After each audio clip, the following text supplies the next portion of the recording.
In the conservation studio of the National Gallery in London, two paintings that were never meant to be compared directly spent the better part of 2 decades being measured against each other, one photograph at a time. Both show the same scene. A young virgin kneels in a rocky grotto, one hand resting near the shoulder of an infant boy, her other arm extended over a second infant seated across from him, and behind the group, an angel in blue and red gazes out at the viewer. The composition is identical in outline, and almost nowhere identical in detail. One version hangs in the Louvre in Paris. The other hangs a few rooms from the studio, where it was for a very long time treated as the lesser of the two. For close to 400 years, why two Leonardo da Vinci paintings of the same subject exist?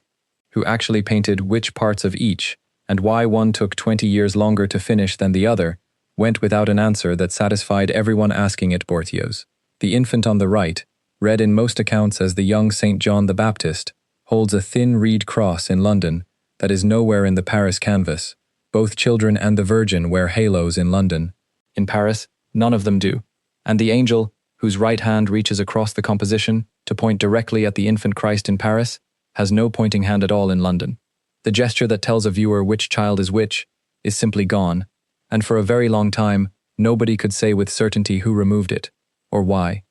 If you're enjoying this story so far, don't forget to hit the like button and subscribe. Drop a comment telling me where in the world you're watching from. I love hearing from you. Leonardo arrived in Milan in the early 1480s, looking for court patronage under Ludovico Sforza, and while he waited for that patronage to turn into steady work, he took on private commissions to keep himself paid. One of these came from the Confraternity of the Immaculate Conception, a lay religious society devoted to defending a doctrine that much of Europe still argued about, namely whether the Virgin Mary herself had been conceived free of original sin. The confraternity had built a chapel inside the church of San Francesco Grande and wanted an altarpiece to anchor it, a large carved and gilded wooden structure with a central painted panel flanked by 2 side panels of music-playing angels. The contract survives in the Milanese archives. It is dated the 25th of April, 1483, and it names 3 artists, Leonardo and the brothers Ambrogio and Evangelista de Predis, established Milanese painters with a family workshop and, in Ambrogio's case, an existing relationship with the Sforza court that Leonardo did not yet have. The contract fixes a price, sets a delivery date, and describes a subject for the central panel in terms general enough to leave an artist enormous room to interpret, and very little protection once a patron decided the finished picture did not match what had been imagined when the ink went down. It also specifies the materials the confraternity expected to see in the finished work, gilding among them, a detail that matters later, because the argument over payment would eventually turn on exactly this question of whether the delivered altarpiece matched the level of ornamentation the contract had promised, or fell short of it in ways that justified withholding part of the fee. The trouble began soon after delivery, whenever delivery actually happened, because the record on that point is not settled and has never fully been settled. What the surviving documents do make clear is that the confraternity and the artists disagreed, sharply and for a long stretch of years, about what the finished work was worth. The price had been fixed in advance, and Leonardo and the de Predis brothers came to believe that the completed altarpiece, gilding included, was worth considerably more than the sum they had already been paid. A petition survives asking the Duke of Milan to step in and set a fairer price, and the dispute dragged on through the final years of the 1400s and into the opening years of the new century, without resolution. Sforza rule in Milan collapsed in 1500. Leonardo left the city for Florence and then Venice, and then Florence again. And still the matter of the altarpiece was not closed b'cords. The confraternity, meanwhile, had a problem that went beyond money. If the original central panel had, in fact, been sold to another buyer during the years the payment dispute dragged on, which is the explanation more than one modern historian has proposed for how a documented Milanese commission ended up in the French royal collection, then the chapel in Milan still needed a painting to fill the space it had been built around. Whatever the exact sequence, the version of the composition that finally satisfied the confraternity's contract was not finished and accepted until the year 1508, 25 years after the agreement was signed. That painting is the one now in London. The one in Paris is generally accepted as the earlier work, closer in date to the original commission, and closer, in the brushwork most conservators point to Leonardo working with comparatively little interruption from other hands. What the London panel actually is, and how much of it Leonardo painted himself, rather than supervised at a distance, remained an open argument for most of the 20th century possible. The surface is harder in places than the Paris version, the color cooler, the transitions between light and shadow less completely dissolved into the smoky gradation Leonardo's contemporaries called sfumato, a technique he had all but invented and refined obsessively over decades of practice scholarship. For a long stretch of scholarship, this difference was read as evidence of workshop intervention, of Ambrogio de Predi's finishing passages that Leonardo had begun and then set aside, whether because court commissions pulled him away or because 25 years is a long time for any single hand to carry a painting without help from someone else. The art historian Bernard Berenson, whose attributions shaped how several generations of museums catalogued their Italian paintings, downgraded large passages of the London panel to workshop status in his published lists, a judgment that held considerable weight for decades after he made it, and that later conservators would spend a good deal of technical effort testing against the physical object itself rather than against photographs and connoisseurial memory. That testing did not happen in earnest until conservators at the National Gallery undertook a sustained technical examination of the panel ahead of an exhibition planned for the winter of 2011 into 2012, a study led by the gallery's head of conservation, Larry Keith, with infrared imaging carried out by Rachel Billinge, who had spent years developing the gallery's infrared reflectography program specifically for Leonardo's paintings. Infrared reflectography works by passing infrared light through the upper paint layers, which are largely transparent at that wavelength, in order to record what sits in the layers underneath, typically an underdrawing sketched in a carbon-based material that absorbs infrared and reads dark against a pale ground layer for rocks. What the camera found beneath the London Virgin of the Rocks was not a single confirming sketch that matched the finished picture in every particular pale. It was a record of revision.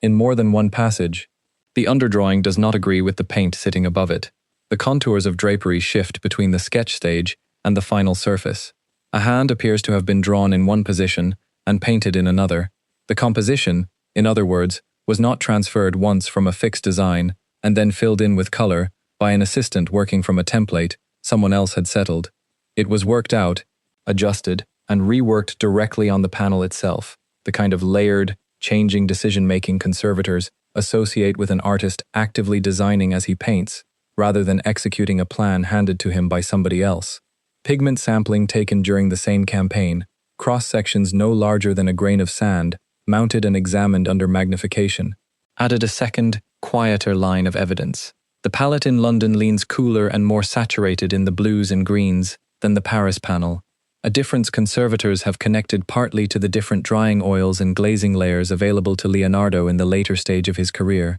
and partly to simple aging and varnish history. Since the London panel underwent an unusual and risky 19th century conservation treatment in which the image was transferred from its original poplar support onto canvas, a procedure that can alter surface texture in ways a modern examiner has to account for before drawing conclusions about original handling, since a support change of that kind can flatten brushwork and shift the appearance of a glaze layer, regardless of who applied the paint in the first place. The missing hand is the detail the technical study could describe, but never fully close mowers. In the Paris version, the angel's right arm crosses the lower half of the composition, and the index finger points directly at the infant identified as Christ, resolving in an instant a question the rest of the painting otherwise leaves open, since without the gesture, nothing in the poses of the two infants makes clear which child is Christ and which is John Dial. In the London version, that arm is gone entirely away. The angel's hands rest together in the drapery, the pointing finger nowhere to be found, and the identification problem it once solved is handled instead by the reed cross placed in John's grip, and the halos added over all three sacred figures, a more conventional and more immediately legible solution, and, several iconographers have argued, a more doctrinally cautious one as well. A confraternity, locked in a decades-long dispute over an altarpiece it had already partly paid for, had reason to want an image that left no room for a viewer,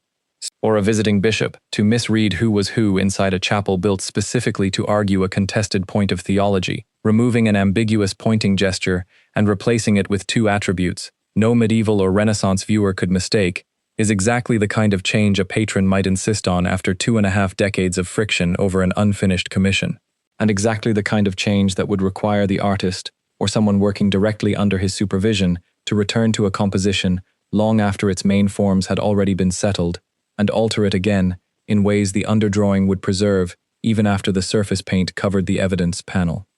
There is a second kind of evidence in the London panel that has nothing to do with pointing hands or halos and everything to do with the habits of the man who painted it, Thea. The plants scattered through the foreground of both versions are not generic Renaissance foliage standing in for the idea of a garden. They are identifiable species, rendered with the kind of botanical accuracy that comes from direct observation rather than convention. Iris, primrose, columbine, and a cluster of what conservators and botanists examining the panels have independently identified as a species of spurge, each drawn with attention to leaf structure and growth habit that has nothing decorative about it, and everything to do with a mind that filled notebooks with studies of plant anatomy for reasons that had little to do with painting commissions d'Aphagris. The rock formations behind the figures carry a similar kind of specificity. Renaissance grottos in devotional painting were, as a rule, symbolic spaces, stylized outcrops meant to signal wilderness and divine mystery without any obligation to resemble actual geology song. The strata in both versions of the rocks behave like real strata, layered and eroded in ways that follow observable patterns of sedimentary rock formation, a level of attention that geologists who have studied the panels centuries later have described as consistent with genuine observation of exposed rock faces, rather than invention. Leonardo's surviving notebooks include pages of geological speculation, questions about fossils found on mountaintops and what they implied about the age and history of the Earth, questions that had no obvious application to altarpiece painting and that he pursued anyway. For reasons that appear to have been closer to pure curiosity than professional necessity, he was, by most accounts of his working habits, the kind of painter who could not look at a rock face or a leaf without also wanting to understand how it had come to grow or erode into the shape in front of him, and commissions that asked only for figures in a landscape tended to receive, in addition, a landscape built from actual study maiku. The grotto behind the Virgin, in both versions, is not a backdrop invented to fill empty space. It is closer to a second, quieter subject the artist had already decided to study on its own terms, folded into a commission that technically only asked for figures once the infrared evidence and the pigment analysis were set beside this older pattern of observation. The balance of the argument over the London panel's authorship began to shift in a way that a century of connoisseurship, working only from photographs and gallery light, had not been able to produce on its own underdrawing revision, and a physically removed hand do not, by themselves, prove that Leonardo painted every inch of the London panel with his own brush, and the National Gallery's published findings from the study stop short of making that exact claim. What the infrared evidence does establish is that the panel was not a straightforward copy executed by a workshop assistant following a finished master drawing, which had been the working assumption behind its reputation as the weaker of the two versions of the rocks for most of the picture's documented history. A copy does not typically reveal a change of mind buried in its own foundation. A copy does not usually require its pointing hand to be invented, painted, and then painted out again decades into a commission settles. The pattern the imaging recorded is the pattern of a design still being settled while paint was already going onto the panel, and that pattern points towards sustained authorial control over the composition rather than delegated execution from a fixed template. Whatever division of labor still accounts for the harder edges and cooler palette that distinguish the London surface from its counterpart across the water. None of this technical evidence was entirely new to the gallery. An earlier generation of conservators had already photographed the panel under X-radiography in the middle of the 20th century, a coarser method that passes X-rays rather than infrared light through the paint and records density rather than carbon-based drawing, and those older plates had already hinted at inconsistencies beneath the surface, without the resolution to say what they meant. The images sat in the gallery's files for decades, referenced occasionally in footnotes, and rarely treated as decisive, because a blurred density map is not the same kind of evidence as a legible underdrawing that can be compared, line for line, against the finished paint. One of this. What changed by the time of the 2011 study was not the existence of hidden information beneath the surface, which conservators had suspected for a long time, but the instruments available to read it with enough precision to argue from, if you're hooked on this story, make sure to subscribe and turn on notifications so you never miss an upload one. Your support means everything and helps me bring you more emotional stories like this one. When the cleaned and newly examined panel was hung beside loans gathered from collections across Europe for the 2011 exhibition, It was presented, for the first time in a major public setting, as a work whose design belonged to Leonardo from the ground layer upward, even where some of the paint sitting on top of that design may still owe something to the workshop he by then commanded. Read against the confraternity's original purpose. The changes recorded in the underdrawing acquire a second layer of meaning beyond simple legibility. The Immaculate Conception was not yet settled Catholic doctrine. When the contract was signed in 1483, it would not become official church dogma for another 371 years, and in the meantime it remained a position defended by some religious orders and disputed by others. A confraternity built specifically around defending a contested belief had every reason to want an altarpiece that argued its case as plainly as paint allows, and an ambiguous gesture buried in a shadowed grotto, open to more than one reading, served that argument less well than a reed cross and 3 halos, naming exactly who stood where in the story the confraternity had committed itself to. Whether the change was demanded outright by the patrons, proposed by the artist responding to a quarter-century of friction with the people paying him, or arrived at through some negotiation, the surviving paperwork does not record in enough detail to settle. The underdrawing shows a picture still being adjusted for its audience long after its composition first went down in outline on the panel. The shift in attribution has not settled every question scholars still ask about the London Virgin of the Rocks, and the Pigment Archive is not going to pretend a single technical study closed a 400-year argument on its own. Some specialists continue to read passages in the drapery and the flesh tones as evidence of workshop hands finishing what Leonardo designed, pointing to areas where the modeling feels less resolved than the comparable passages in Paris. Others hold that the entire surface, cooler palette and harder edges included, reflects a change in Leonardo's own technique across the 25 years the commission spanned, rather than the intervention of a second painter at all, since an artist's hand does not stay fixed for a quarter century, any more than his ideas do 5. What the technical evidence has done, rather than end the argument, is change what the argument is actually about. Before the infrared study, the question was whether the London panel deserved to be taken seriously as a Leonardo composition at all. After it, the question is how much of the physical paint layer belongs to Leonardo personally within a design. The underdrawing now shows was unmistakably his, worked out and reworked directly on the wood rather than copied from someone else's fixed plan. That is a narrower argument than the one connoisseurs were having for most of the previous century. And a narrower argument is, in its own way, a kind of resolution. Even if it is not the clean one a viewer standing in front of either panel might prefer. The disagreement did not begin with Berenson, and it did not end with the infrared camera Kenneth Clark, who spent much of his career studying Leonardo's drawings at Windsor and wrote what remains one of the most widely read monographs on the artist, took a considerably more generous view of the London panel's autograph status than Berenson had a generation earlier,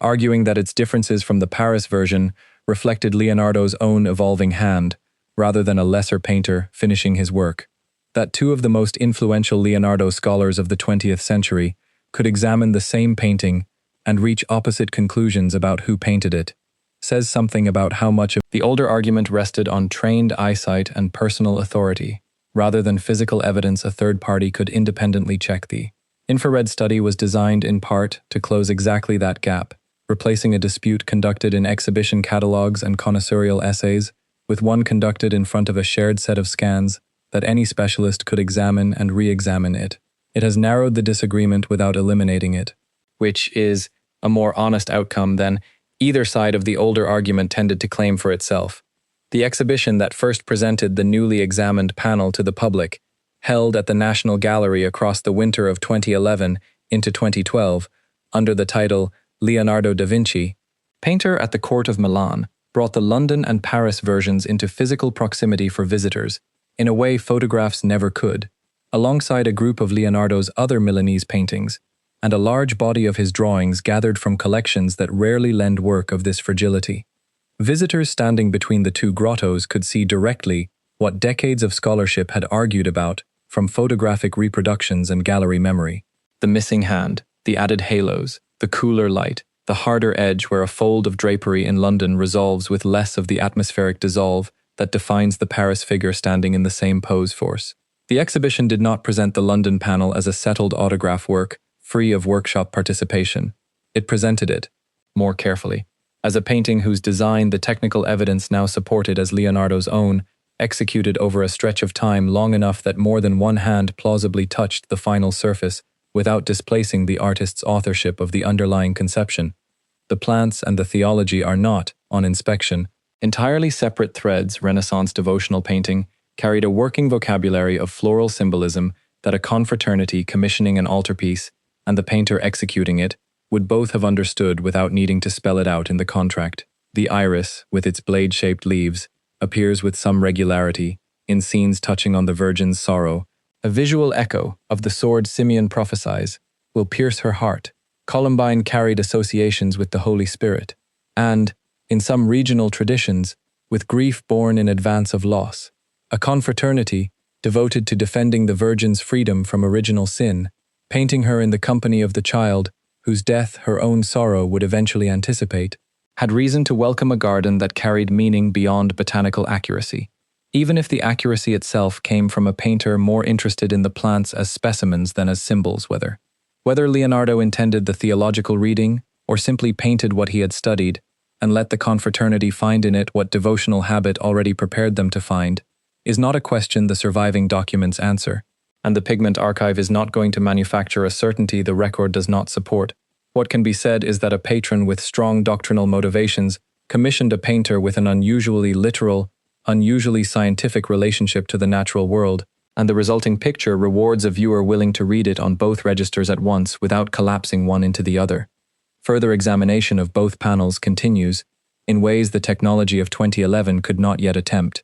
Macro X-ray fluorescence scanning, which maps the distribution of individual chemical elements across a painted surface, rather than relying on a single infrared or X-ray exposure, has since been applied to other Leonardo panels with results detailed enough to trace individual pigment particles to specific campaigns of painting separated by years, and conservators at both the National Gallery and the Louvre have indicated an interest in extending that kind of element-level mapping to both Virgins of the Rocks as funding and scheduling allow hyperspectral imaging, which captures far more of the light spectrum than ordinary infrared photography, offers another avenue that has not yet been fully applied to either panel. Each of these methods promises a finer grain of evidence than the reflectography that reopened the argument in the first place, and each carries the same basic caution that has shaped this investigation since the first X-ray plates were taken in the middle of the last century. A sharper image is not the same thing as a settled conclusion, and a painting built across 25 years of revision by more than one plausible hand may simply resist the kind of clean, single-author answer a modern viewer standing in a gallery would prefer to walk away with. There is a version of this story that would end more cleanly than the evidence allows, in which a single infrared scan settled a 400-year dispute and every specialist in the field walked away agreeing on exactly who painted exactly what. That version does not exist, and its absence is itself part of what the Pigment Archive finds worth sitting with here. What exists instead is a slower kind of resolution, built from partial answers layered on top of each other, the way the paint itself is layered on top of the underdrawing, a contract that explains why two versions were needed without explaining why the second one took a quarter century, an infrared scan that proves sustained authorial revision without proving a single hand held the brush for every stroke, a pigment analysis that narrows the range of workshop involvement without eliminating it, and a botanical and geological precision that speaks to Leonardo's habits of observation without settling how much of the finished surface his own hand actually touched it. Each piece of evidence closes one gap and opens a narrower one behind it, which is a pattern more typical of genuine historical inquiry than the tidy revelations true crime documentaries and clickbait art history channels tend to promise their audiences. The Pigment Archive is more interested in the pattern than in the false tidiness, because the pattern is what the object itself actually supports. The two paintings still hang an ocean-adjacent gallery walk apart, one in Paris and one in London, and no surviving document explains with full certainty why the earlier picture left Milan at all, who purchased it if it was in fact sold, rather than delivered as originally intended, or what became of the original central panel the confraternity believed it was still owed under the 1483 contract before the London version finally satisfied the debt, a full 25 years later. The infrared study answered how the panel now in London was built, layer by layer, and decision by decision, but it did not answer why the picture took a quarter century to finish, and it has not fully settled how much of the final surface belongs to Leonardo's own hand, rather than the workshop he by then commanded from a position of considerable authority in Milan conservators who have spent time with the panel at close range, describe a painting still capable of producing genuine disagreement in a room full of specialists equipped with infrared cameras and pigment samples, which is roughly the condition the picture has been in since the confraternity first complained about its price in the closing years of the 1400s dome. The grotto in the background, dim and specific, and geologically unusual in a way no other Milanese altarpiece of the period attempted, keeps its rock formations exactly where Leonardo drew them the first time, and exactly where he redrew them when he changed his mind.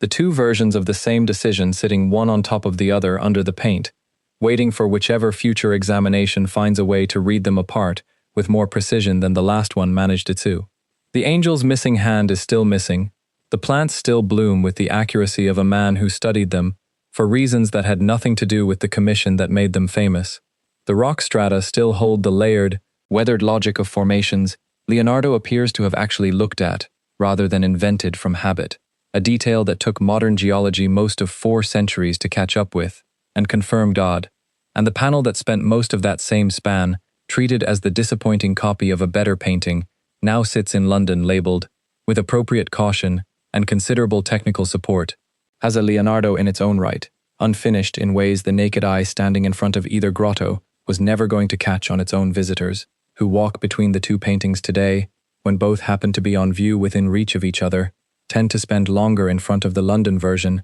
than the label alone would predict, drawn less by the parts of the composition that match its Paris counterpart than by the parts that plainly do not, the reed cross, the halos, the empty space where a pointing hand used to be. Conservation science answered how that emptiness came to exist in a picture that once had a hand filling it. Nobody has yet produced a document that says, in so many words, who decided the emptiness should stay until one surfaces, if one ever does. The painting keeps that particular decision to itself, the way it kept the underdrawing for 400 years before an infrared camera finally asked it the right question in the right wavelength of light. Thank you so much for watching until the end. If you loved this story, check out the other videos on your screen now. I think you'll really enjoy them. And don't forget to subscribe if you haven't already. See you in the next story.